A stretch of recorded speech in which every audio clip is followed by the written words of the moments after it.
जय जय रामकृष्ण हरी.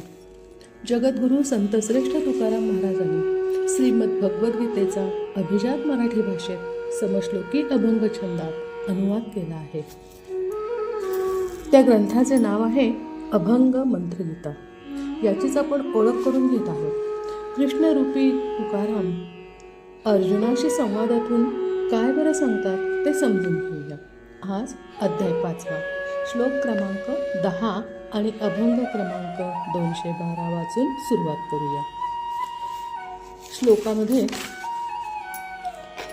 ब्रह्मणीपासूनच सुरुवात होते. ब्रह्मणी आधाय कर्माणि संगम त्यक्त्वा करोति यः लिप्यतेन स पापेन पद्मपत्रम इवम अंभसा. आणि अभंग आहे.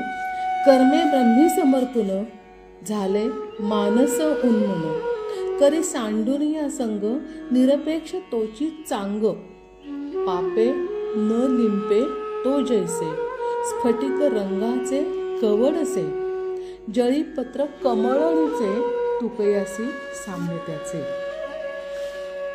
कर्मयोग, कर्मब्रह्म, कर्मेंद्रियोग या सगळ्यांनी आपली घेरलेली आणि यातच सामावलेली माया आणि या मायेच्या आवरणात रमणारे, रममाण होणारे आपले जीवन म्हटलं तर दीर्घ कालावधी. पण आपण यातला रोजचा दैनंदिनी म्हणजे रोजचा एक दिवसच पाहूया. सूर्योदयानंतर उठायचे, रोजचे काम उरकायचे आणि रात्र झाले की झोपायचे. पण झोपताना आपण दैनंदिनींचा विचार करतो का? काय तर आज माझ्या कर्मेंद्रियाने काय काय कामं केली, ती कर्मयोगाप्रमाणे झाली का? ब्रह्माच्या कर्माचा विचार आपण केला का आणि करतो का?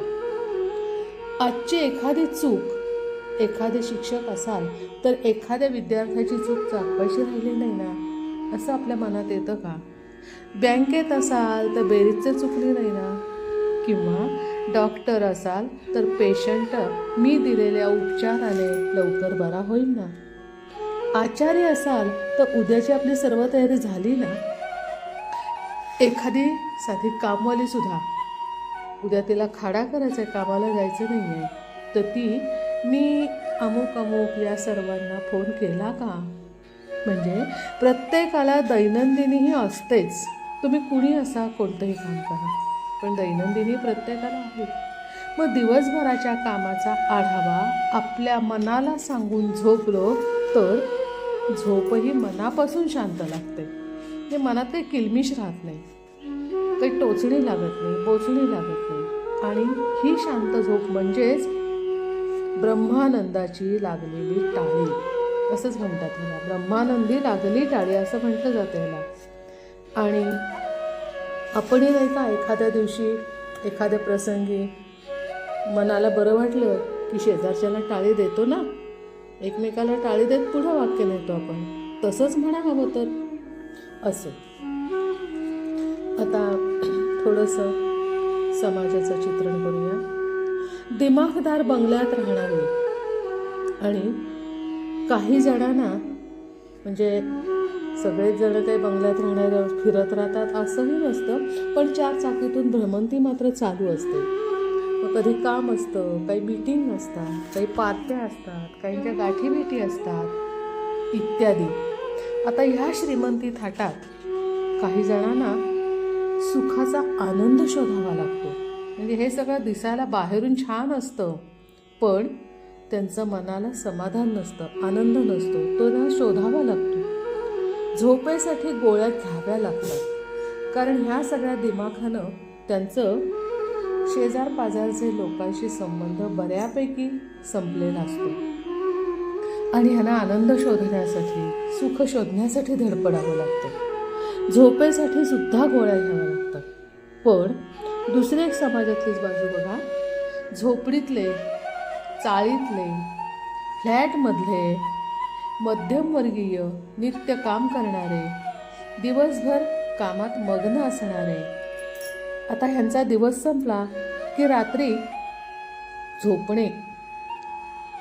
आता दिवसभरात काम करून सुद्धा खायला कोंडा, निजेला धोंडा असला तरी सुद्धा हे आनंदी असतात लोक.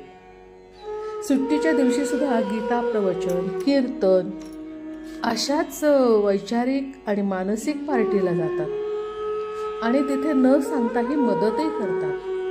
म्हणजे यांना जो ब्रह्मानंदी टाळीचा लाभ होतोच. आता या ब्रह्मज्ञानाच्या टाळीची पैशाने किंमत मोजता येत नाही बरं का. ब्रह्मज्ञानाची दैनंदिनी ही आपली पूर्वापार कमी जास्त प्रमाणात अनुसरण्यात आलेली ही सनातन संस्कृती आहे. मन शुद्ध असणारे कर्मेंद्रियावर, अवयवांवर अंकुश ठेवू शकतात आणि संस्कृतीचे संस्कार करणारे संत साहित्य जपतात. संस्कृतीचे संस्कार करणारे संत साहित्याची जपणूक अशांच्याच कडून होत असते. आणि म्हणून संत श्रेष्ठ तुकाराम महाराज म्हणतात की कर्मे ब्रह्मी समर्पून झालंय मानस उन्मन. ब्रह्मानंदी टाळी देणाऱ्याचे कर्म हे ब्रह्मार्पण न कळत होत असतं. सांगावं लागत नाही किंवा त्याची नोंद करून पावती घ्यावी लागत नाही. ती एक मानसिक प्रक्रिया घडत असते. आता ही मानसिक प्रक्रिया घडायला आपलं मन तयार पाहिजे. म्हणजे तो वैयक्तिक मामला आहे बरं का. त्यामुळे त्याची इतरांशी तुलनाही करता येत नाही. म्हणजे कर्माची, स्वतःच्या मनाची आणि या ब्रह्मानंदी टाळीची कोणाशीच तुलना करता येत नाही. त्याची स्पर्धाही होत नाही. कुटुंबातील व्यक्तीसुद्धा याची वाटेकरी होत नाही. संस्कृतीच्या सततचे संस्कार झाले तर वारसा मात्र नकळत मिळणाऱ्यांना मिळून जातो. आणि म्हणून म्हणतात करी सांडूनी या संग निरपेक्ष तोची चांग. करी सांडूनी या संग निरपेक्ष तोची चांग. व्यक्तीचा चांगुलपणा, मोठेपणा आणि प्रतिष्ठेचे मूल्य हे करता येत नाही. ज्या संग आणि चांग या दोन्हीही अपेक्षा पूर्ण करतात त्या व्यक्तीचा चांगुलपणा कुठेही त्याचं मूल्य नाही करता येत. त्यांच्या मनात न दिसणारी सात्विक ऊर्जा ही शुद्ध विचारांसाठीच वापरली जाते. त्या ऊर्जेचा वाह्यात वापर होत नाही. आणि आनंदी मन आणि कर्म ब्रह्मार्पणता निरपेक्ष वृत्तीने कर्मातूनच व्यक्त होते. आता निरीक्षण करणाऱ्यांना त्यांच्या गुणांची जाणीव करून घेता आली पाहिजे. अर्थात कारण त्यांच्या कर्मातून जे व्यक्त होतं ते निरीक्षणाने शोधावं पाहिजे. अर्थात कोणत्या गुणांची जाणीव, कसं समजायचं, कसं समजून घ्यायचं हे कळलं पाहिजे. म्हणून त्याचं वर्णन करून आता काय असतं बघा की आपल्याला असं हे काही दाखवता येत नाही ना की हे काय ब्रह्म, ही काय निरपेक्षता, हा काय सात्विक कर्म असणारा. आता असं दाखवता येत नाही तर हे कुठं मिळाले तुम्हाला बरं असंही विचारता येत नाही की ह्याचा पासपोर्ट दाखवता येत नाही. तर अशा व्यक्तींच्या बोलण्यात कधी अहम म्हणजे अहमचा आकार, मीचा आकार, अहंकार कुठेही दिसत नाही, दाखवता येत नाही. आता ह्याबाबत म्हणजे अहंकार म्हणजे मीपणा, ज्याला आपण इगो म्हणतो तो. आता स्वतःलाच ब्रह्म समजणाऱ्याच्या कर्माला पापाची झळ कधीच लागत नाही. पापाची म्हणजे अहंकार. अहंकार हेच मोठं पाप आहे, हाच मोठा शत्रू आहे. आणि म्हणून तुकाराम म्हणतात पापे न लिंपे तो जैसे स्फटिक रंगाचे कवडसे. स्फटिकाला असा ठराविक आकार नसतो, त्याला स्वतःची चमक मात्र असते. आणि त्यावर प्रकाश पडला की विविध रंगांचे कवडसे चमकतात, म्हणजेच विविध गुण उदयाला येतात. अशा वर्णनातून महाभारतातील एक व्यक्ती मला आठवते. निर्लेप, निष्पाप, निर्लोभ असे महात्मा. आठवलं असेल ना नाव? कोण आहे बरं? विदुर, धृतराष्ट्राचा धाकटा भाऊ. त्यांना अनवरत संततीचं म्हटली जाते. आता जेव्हा श्रीकृष्ण राजदूत म्हणून हस्तिनापूरला गेले राजसभेमध्ये, त्यावेळी त्या राजसभेत श्रीकृष्ण पाणीसुद्धा प्यायले नाही. का तर तो षड्यंत्राने भारलेली ती राजसभा. पुत्र मोहाने मोहित झालेला धृतराष्ट्र आणि अहंकाराचं कवच लायलेल्या दुर्योधनाकडून थेंबभर पाणी सुद्धा घेतलं नाही, कारण ह्याच्या जाणीवा सगळ्या कृष्णाला होता.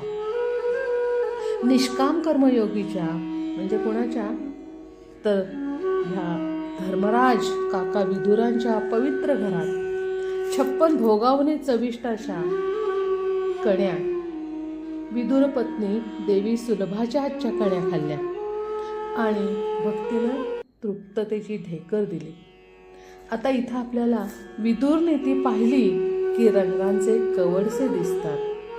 कसं, तर विदुराचे कवडसे पाहण्यासाठी आधी विदुराचं चरित्र पाहावं लागेल. हस्तिनापूरचे महामंत्री, सत्यवचनी, नीती तत्वज्ञानी असे धर्मराज म्हणजे विदुर. आता इथं पहा तुम्ही, विदुर हा धर्म. तर भगवद्गीतेचा पहिला श्लोक पाहिला तरी शब्द कुठला आहे, धर्म. आणि दुसरा शब्द काय आहे, कुरु. म्हणजे धर्मनिष्ठ विदुर आणि कुरुनिष्ठ धृतराष्ट्र यांच्याच विपरीत विषयाचं, ह्याचं संघर्षणातलं विपरीत विषयांचंच ह्या दोन भावातीलच हे युद्ध असंही म्हणायला हरकत नाही ना. कारण आता एकदा काय झालं, का बरं असं मी म्हणते की दोघांच्यातलं युद्ध, तर महामंत्री विदुर नेहमी सत्यवचनाने बोलणारे. एकदा धृतराष्ट्राने अस्वस्थपणा आला होता म्हणून विदुराला बोलवलं, पण विदुराचं बोलणं त्याला बरं वाटावं असं कधीच नाही. सत्यवचनाने त्यांनी बऱ्याच वेळेला याच्या मागचं कारण म्हणजे दुर्योधनाने केलेल्या दुष्कर्माची सत्यवचने ऐकवली. नेहमीच ऐकवत होते की हे चूक आहे, हे वगैरे बरोबर नाही आहे, हे असं करते, काही ना काही बोलणं व्हायचं. पण त्याचं फलित काय झालं त्या ऐकण्याचं, त्या सत्यवचनाचं, तर एक दिवशी धृतराष्ट्र संतापला आणि त्याने विदुरास दासीपुत्र म्हणून नेहमीप्रमाणे हिणवलं आणि हस्तिनापुरातनं हाकलून दिलं. तेव्हा निर्लेप, निष्कांचन, निर्लोभ, निराकार अशा विदुरानं काय केलं, तर राज्य आणि राजा यांचं फलित लक्षात येऊन त्यांचं चांगलं व्हावं ह्या आशेचं जोखड त्यांनी, म्हणजे त्याचं जोखड म्हणजेच धनुष्य धृतराष्ट्राच्या पायावर ठेवलं. म्हणजे सगळं सोडून दिलं की म्हणतेच ना जायचं, हे घेत, हे मी हस्तिनापूरसाठी जपलेले धनुष्य तुझ्या पायावर ठेवलं, म्हणजे मी याचा त्याग केला.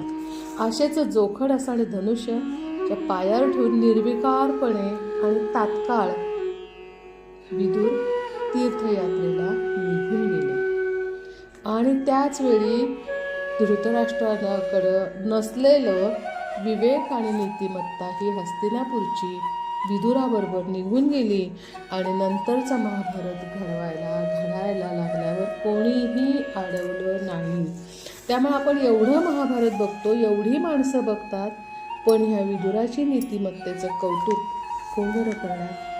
पण हा विदुर म्हणजे आपल्याला कौरवांची बाजू म्हटली की कायम आपल्याला राग वगैरे सगळं, पण हा त्याग दिसत नाही. आणि ह्या विदुराचे हस्तिनापूरच्या म्हटलं तर राजपुत्र, म्हटलं तर राजा, आणि म्हटलं तर मग जसं धृतराष्ट्र म्हणतो तसं दासीपुत्र. आता ह्याचं वागणं जर बघितलं तर खरोखर सगळ्यात आपण जर अशा व्यक्तींचा क्रम लावला तर पहिला नंबर हाच विदुराचा असणार आहे. म्हणजे अलिप्ततेच्या, नीतिमत्तेच्या, धर्माच्या बाजूनं लढणारा फक्त एकटा विदुर होता. आणि त्याच्या रंगांचे कवडसे आपण त्याच्या चरित्रातून पाहायला हवं. आणि त्याला पापाचा लेप कधीच लागलेला नाही. म्हणून मंत्रगीता काय सांगते की पापे न लिंपे तो जैसे स्फटिक रंगाचे कवडसे. बरोबर आहे ना. आपण आता उदाहरण पाहिलं तर जसे प्रवाह नसल्याने घाण पाण्यातच कमळ उमलते, तसे संमिश्र समाजातच अशा संन्यासी वृत्तीचे कर्म ब्रह्मार्पण करूनच राहावं लागतं. विरोधकांच्या त्रास करून न घेता, म्हणजे विरोधकांचे शब्द ऐकून त्याचा त्रास नाही करून घ्यायचा, ते मनात ठेवून टाकायचे, पण मनाला लावून घ्यायचे नाहीत. आणि अलिप्त, शांत, समाधानी आणि आचारसंहिता धरूनच राहावे लागते कमळाप्रमाणे. म्हणून अभंग सांगतो, जळी पत्री कमळिणीचे तुकयासी साम्य त्याचे. तुकारामांचे आचरण असेच म्हणजे वागणं त्यांचं पहिल्यापासूनच, अष्टाचं पण वर्णन करतोय असं नाही, तर जन्मभर तुकाराम असेच वागलेत. रात्रंदिवस शत्रुत्वाने वागणाऱ्या मंबाजीचा राग न धरता त्याची काळजीही घेत होते ना. म्हणजे अलिप्तपण, कर्मापासून अलिप्तपण, पण जी स्वतःची जबाबदारी, आता शेजारी म्हटल्यानंतर त्याने त्याला आपलं मानलं आणि त्याची काळजी घेत होते. तो कसाही वागू दे, त्याच्या कर्माकडे लक्ष नाही दिलं त्याने. तर एकूण अधर्माच्या प्रवाहात धर्माचे जतन करणाऱ्या धर्मयोगीचे नियोजन हे परमात्म्याने केलेलेच असते. ते पाहण्यासाठी शोधक नजर हवी, त्याचा शोध घेता आला पाहिजे. असो, पुढील श्लोक आणि अभंग वाचूया. आता पुढचा श्लोक आहे 11वा. पुढच्या 10व्याच्या पुढचा कायेन मनसा बुद्ध्या केवलही इंद्रियैहि अपि योगिनः कर्म कुर्वन्ति संगम त्यक्त्वा आत्मशुद्धये. आणि अभंग आहे काया मानस एकाग्र बुद्धी होऊ नेदी उग्र गेली वासना पळाली करणे एका पंथी आली मन वांछी चित्तशुद्धी करी निसंगमत्व सिद्धी संग टाकून या क्रिया स्वात्म प्राप्ती हे तुकया. आता हा अभंग म्हणजे काय आहे, तर ह्या अभंगात काया, मन, बुद्धी, वासना, पंथ, चित्तशुद्धी, आता हे तर सगळे आपल्या बरोबर येणारे आपल्या आत्म्याचे मेंबरशिप घेऊनच जन्माला आलेले आणि आत्म्याबरोबरच येतात आणि आत्म्याबरोबरच जातात. त्याच्याच बरोबर जायचं असतं, त्यांचं अस्तित्व संपतं. आता ह्याचं देहाशी असलेलं नातं आपण एका रूपकातून बघूया. हा अभंग म्हणजे प्रत्येकाचं शरीर म्हणजे काया, मानस मन आणि बुद्धी व वासना याची योग्यता सांगणारा हा अभंग आहे. प्रत्येकाला यशाचं शिखर गाठायचं असेल तर हा अभंग मनापासून समजून घेतला पाहिजे, आत्मपरीक्षण केलं पाहिजे. आणि म्हणून तुकाराम काय सांगतात, तर ते या अभंगात तर पाहायचंच आहे.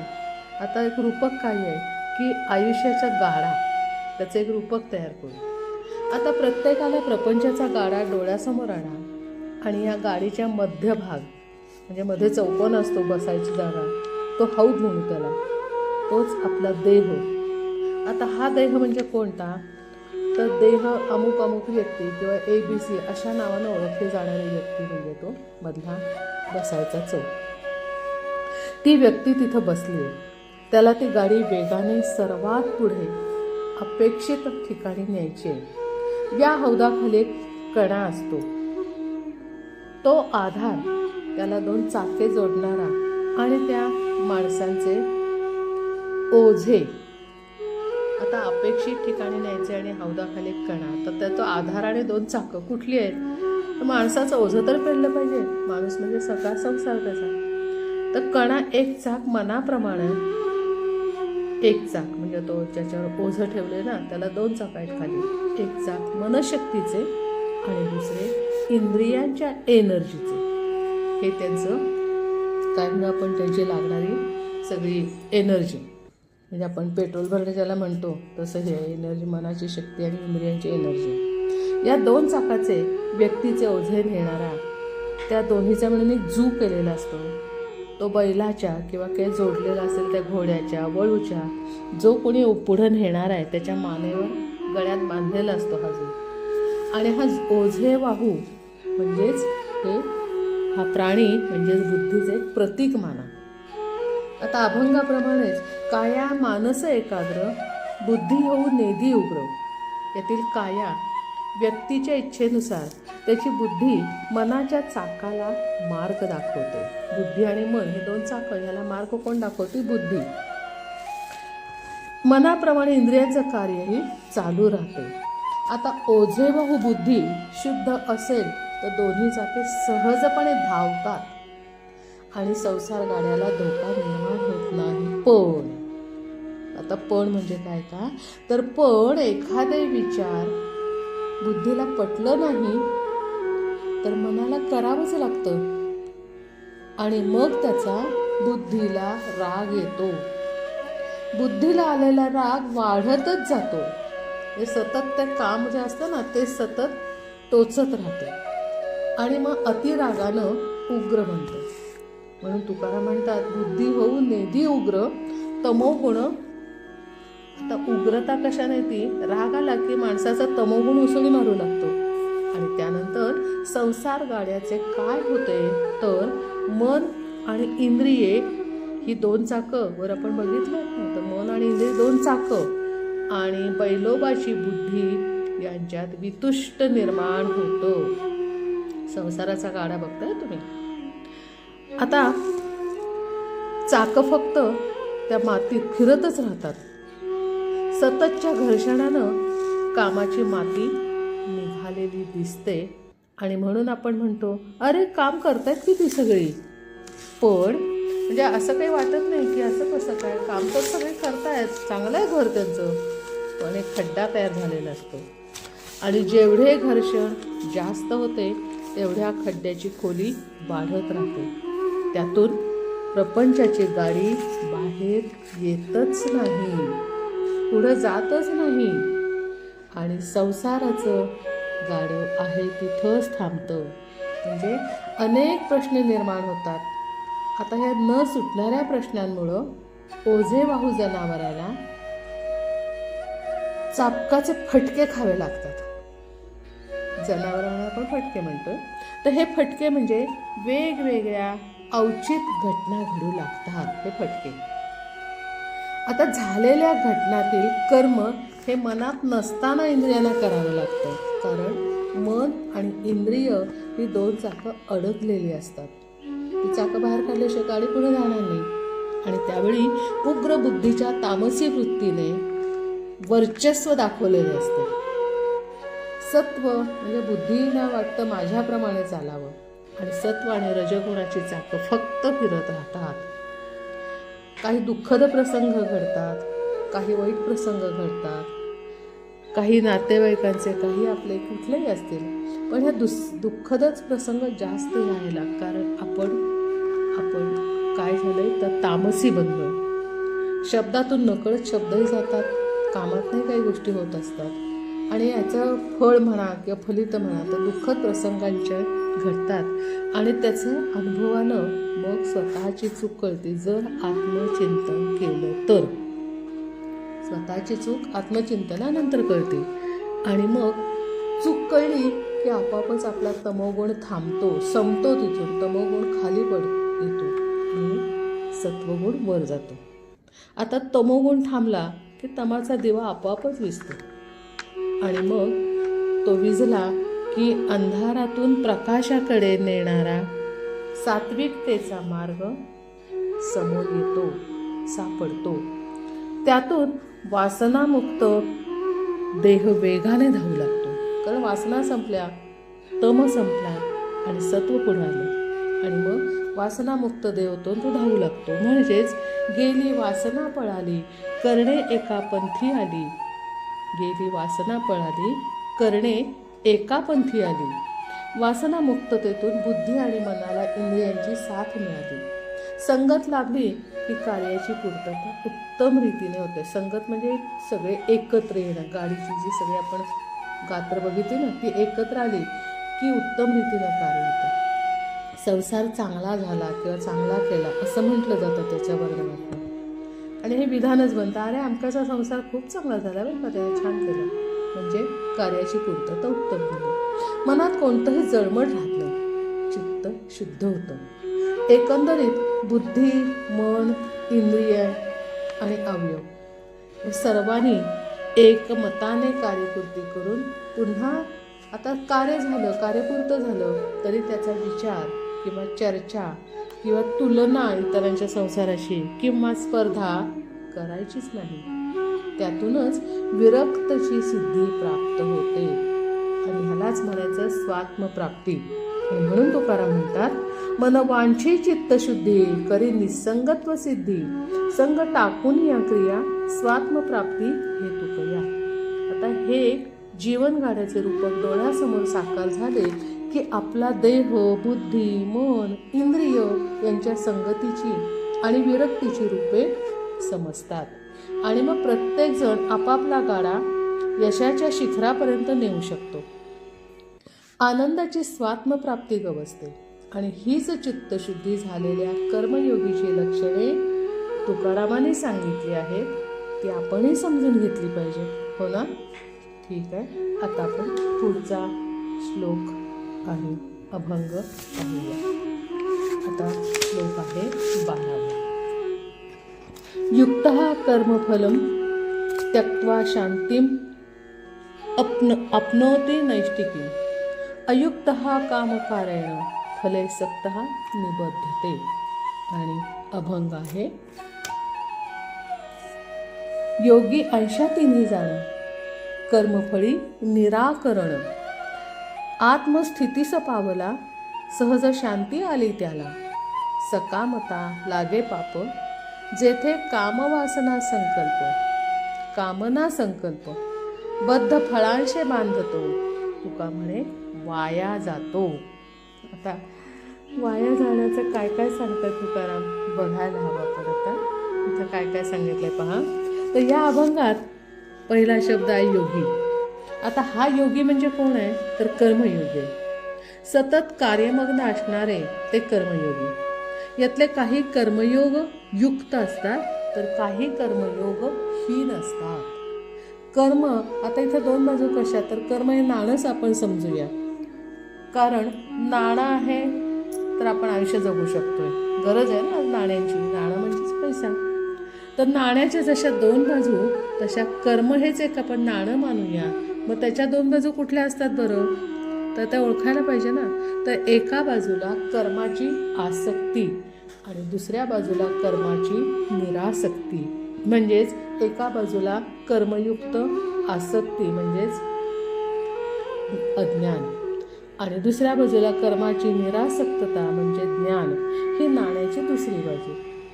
आता ह्याच्याबाबत कुठं ह्याची चित्र दाखवलेली नाही आहेत किंवा ह्याची पाटी लावलेली नाही आहे किंवा ह्याच्याबद्दल काही AI असा कुठला निर्माण झालेला नाही आहे. तर लक्षणावरूनच ओळखावं लागतं. म्हणून योगी अंशा चिन्ही जाणा. योगी अंशा चिन्ही जाणा. कर्मयोगीची चिन्हे लक्षणे जाणून घेतल्याशिवाय समजत नाही. एखादा म्हणेल मला कर्म नावाचं नाणंच नको, मी कोणतंही काम करणार नाही. आणि असं म्हणून माणसाला जिवंत तरी राहता येईल का? कारण पहा कोणत्याही जीवाचे जन्माला आल्यापासूनच कर्म चालू असतं.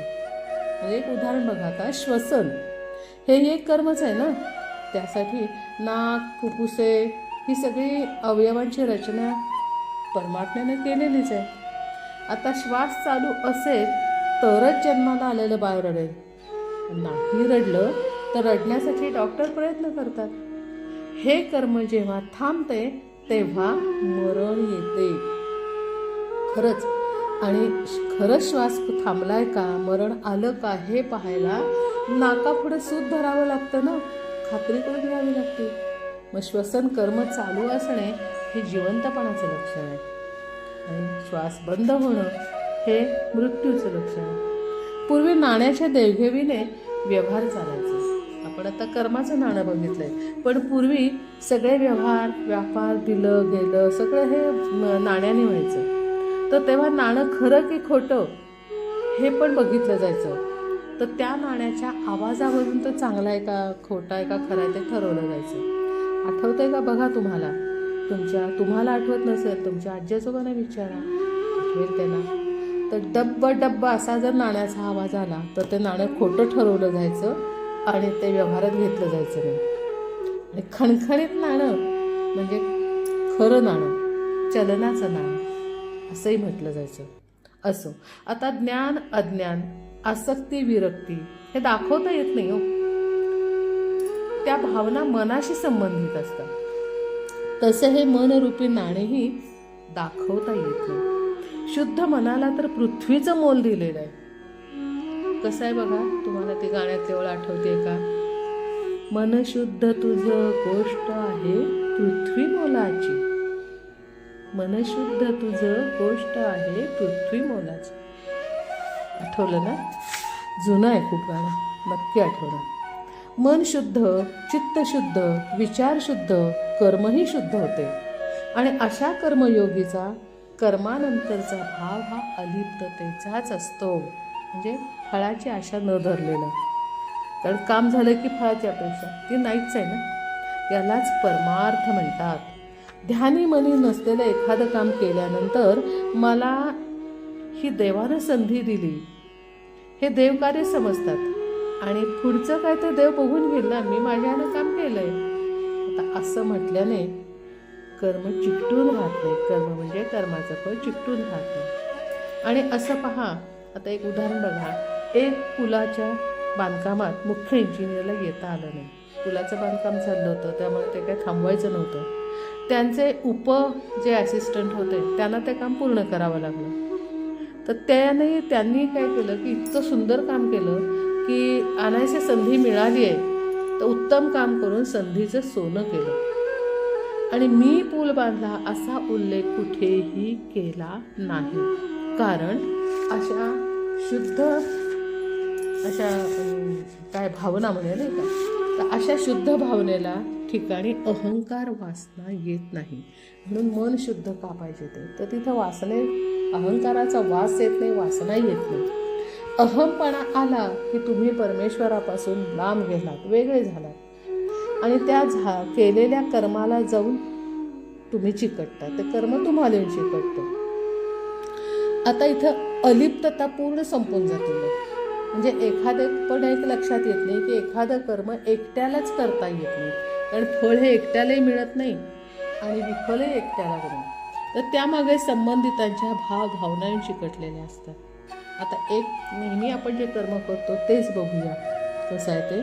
तर तुम्ही म्हणता की मी जेवलो, म्हणजे तुमचं जेवण झालं का? हो, माझं जेवायचं काम झालं असं. तर ह्या जेवणासाठी फक्त तुम्ही जेवलात, मी एकटा जेवलो एवढ्यापुरतं ते मर्यादित नसतं. तर जेवणाच्या आधी किती जणांच्या भावना तिथपर्यंत येतात? तर अन्नधान्य पिकवणे, बाजारात आणणे, विकणे, विकत घेणे, दळणे, शिजवणे, पदार्थ बनवणे, एवढ्या जणांचे हात त्याला लागलेले असतात. मग एवढ्यांच्या भावना त्यामागे असतात ना. त्यामुळं काम पूर्ण झाल्यावर मी हा शब्द कधीही वापरू नये, कारण ते एकट्यानं केलेलं नसतं. त्यामुळे मी जेवलो, माझं काम झालं असं एकट्याचं नसतंच ते. मी नाही तर माझे हात वापरून देवानं हे काम करून घेतलं. हे माझं कर्म देवासाठी माझ्या हाताने केलं आहे, देवानं माझी हातनं निवड केली, हे माझं भाग्य आहे असंच म्हटलं पाहिजे. तर तुम्ही तुमच्या कर्मापासून अलिप्त होता. आणि ज्याच्या मनात मीपणाचा अहंकार म्हणजे स्वार्थ असतो तो त्या कर्माला नकळत बांधला जातो, त्याला कळतही नाही. म्हणून तुकाराम म्हणतात, योगी आयशा चिन्ही जाणं, कर्मफळी निराकरण. कर्मफळाची आशा ठेवली की मन त्या कर्माभोवतीच फिरत राहतं. कारण आशा आपल्याला हे मिळायचं आहे ना म्हणून. आणि कर्मफळाची आशा तर फलप्राप्तीच्या मागे धावत आयुष्य केव्हा संपतं कळत नाही आणि हाती मात्र काहीही येत नाही. निराश ह्यातनं काय पडते तर निराशाच पदरी पडते. आता हे धोके ऐकून जर तुमचं मतपरिवर्तन झालं, विचार बदलले आणि एखादा आदर्श ठेवून वागण्यात बदल करायची इच्छा निर्माण झाली तर तुम्ही म्हणाल की मी कोणत्या योगीचा आदर्श घेऊ बरं, असा प्रश्न मनात आला. तर आत्ताच्या वर्तमानात तर पैसा ही गरज आहेच, जगण्यासाठी पैसा मिळवायलाच हवा. पण तो निरपेक्षपणे मिळवण्यासाठी मी काय करू की जेणेकरून त्रस्त जीवन जगण्यापेक्षा मस्त जीवन जगेल असं वाटलं पाहिजे. आता त्यात पहिल्यांदा नोकरी मिळण्यासाठी म्हणून काय केलं जातं तर बोगस कर्मभक्ती, थोतांड कर्मभक्तीचा बाजार मांडला आहे आणि त्यातून नोकरीसाठी पैसा मागणारे आणि पैसा देणारे यांचं आर्थिक कुपीत उघडं पडतं आणि छुपा रुस्तून पकडला जातो. अर्थात आत्मस्थितीतून कर्मफलाचा व्यवहार पाहिला की शंकांचे निरसन आणि निराकरण होतं. जे आत्मस्थितीतून कर्मफलाचा व्यवहार पाहतात ते अशात अडकत नाही. प्रत्येकाच्या कर्माबाबत वेगवेगळ्या संकल्पना असतात. काही स्वतःसाठी कर्म करतात, स्वतःला हवी ती कर्म करतात, तर स्वतःला नको तीही कर्म केली जातात. काही स्वार्थापोटी कर्म करतात, काही लोकाग्रहस्थळ करतात, काही लोक लाजेस्तवही कर्म करतात.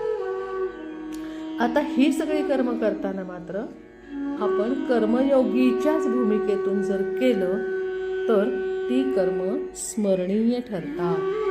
उदाहरणार्थ ज्ञानेश्वरी, गाथा, भागवत, दासबोध असे ग्रंथकर्म हजारो वर्ष झाली तरी त्याच्या मागचा जो काही लोकांच्या मनात असणारी भावना आणि भक्ती ती वाढती पण कमी होत नाही. ज्यांना परमेश्वरानं काही ना सुंदर, आता सगळेच जण हे काम करतात असं नाही, प्रत्येक जण आपापल्या परमेश्वराने योजित कामं केलेली असतात. त्यातलं एकच बघूया की परमेश्वरानं सुंदर सूर दिले की ते गायन कर्मातून आपल्याला स्मरतात. म्हणजे गायन हे त्यांचं कर्म सतत आपल्याला स्मरण त्या व्यक्तीचं होतं. कसं तर लता मंगेशकर झाल्या, सुनील फडके, माणिक वर्मा असे कितीतरी यांना कर्मफल म्हणजे आनंद मिळतो आणि म्हणून आत्मस्थितीचं पावला, सहज शांती आली त्याला. एकाच गीतात म्हटल्याप्रमाणे एक ओळ मला आता इथं आठवली ती म्हणजे कर्तव्याने घडतो माणूस जाणूनी पुरुषार्था. कर्तव्याने घडतो माणूस जाणूनी पुरुषार्था. कर्तव्य म्हणजेच धर्म जाणून कर्म करतो हाच खरा पुरुषार्थ. अशा भावनेपोटी अहंकार, मीपणा आला आणि येण्याची शक्यताही असतीच बरं का. कारण इथं कसं होतं, कौतुकाला आपण पात्र होतो आणि जरा कोणी कौतुक केलं कारण पुरुषार्थ जर लोकांपर्यंत पोचला तर पुरुषार्थापोटी मीपणातून अवतीभोवती माया फिरतच असते आणि त्या मायेचं रूप म्हणजेच अहंकार जर तुमच्यात शिरला की तुमचे कर्म तुम्हाला चिकटलेच म्हणून समजा. आता हा जो आहे ना, मी कधी येते ही माया आपल्यात आणि कधी काही कळत नाही. मांजर आलेलं कधी कळतं का? मांजराची पावलं जशी केव्हा आलं कळत नाही, तसाच हा अहंकार असतो आणि हाच माणसाचा सर्वात मोठा घातकी शत्रू. आणि ह्याच्यापासून आपण सावध राहिलं पाहिजे. तुमचा मोक्ष असो की परमार्थ तुमच्यापासून नकळत लांब जातो. पळभर क्षणभर पापणीच्या उघड झापेतील काही क्षणातही मायेचं गारूड केव्हा पडतं हे कळतच नाही. असं आपण एवढेच म्हणूया आणि एवढीच आपण की कोणतंही कर्म करताना फलाशा न धरता कर्मयोगी बनण्याचे सामर्थ्य आम्हा सर्व श्रोत्यांना प्राप्त हो ही तुकाराम चरणी प्रार्थना करूया आणि इथेच थांबूया. कृष्णार्पणमस्तु. जय जय रामकृष्ण.